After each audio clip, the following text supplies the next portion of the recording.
I've lived my entire life in the Ozarks, having grown up in the tiny little town of Spokane, Missouri, and then moving to the city of Springfield as an adult. As many of the older generation begin to pass on, I've been thinking more and more about my own roots. These roots always lead me to my childhood home and growing up across the holler from my great Aunt Rita and Uncle Shobe. Now I could tell you hundreds of stories about all the memories and lessons I've learned from both of them. Shobe, he had a love of mules. Actually, most animals for that matter. He taught me how to ride, took me coon hunting, and even taught me how to play craps, though I'm not sure he'd want me to tell you that. He would take me on trail rides almost every weekend during the summer.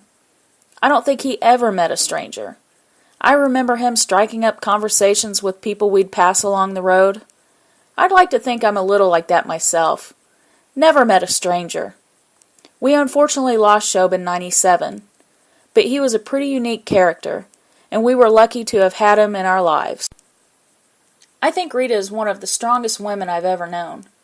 Rita's 93 years old, still lives alone, and could outcook anyone around.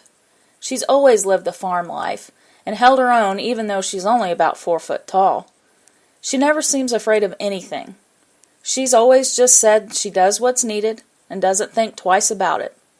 Some of my favorite stories Rita tells are about how she would do something that even the guys were afraid to do.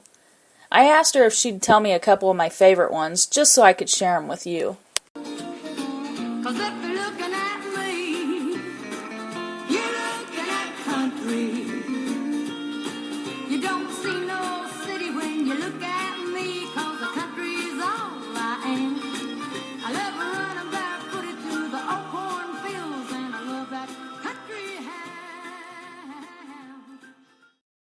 The black snakes was getting my eggs, and I usually don't kill a black snake, but we was out in the barn, and this black snake was going up between the bales of hay, and it's pretty good size, and I grabbed it by its tail and was trying to pull it out. Well, Shobe was definitely afraid of snakes, and I said, help me, help me. He said, you think I'm crazy? And he didn't help me either, and the snake got away on me. Oh, did it? Yeah. Yeah, he was afraid of them things. I said, help me, help me.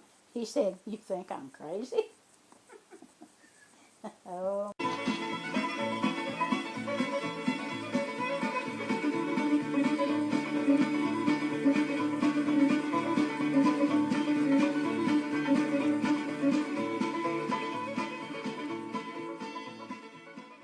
He had a hound dog disappeared, and hound dog's pretty important in his life. Well, anyway, we looked all over for 2 or 3 days for that dog, and he went over there one day and he heard that dog barking in that cave. Well, he come home, and you had to get down and crawl, and he couldn't get in under there. He said, would you be afraid to go in there and get that dog? Well, I said, no. Well, we stopped up here to get this neighbor to go. He went with us, and we went back in there. There's water running through the cave. You had to crawl through water. I started back there, and I got out of sight, and this coat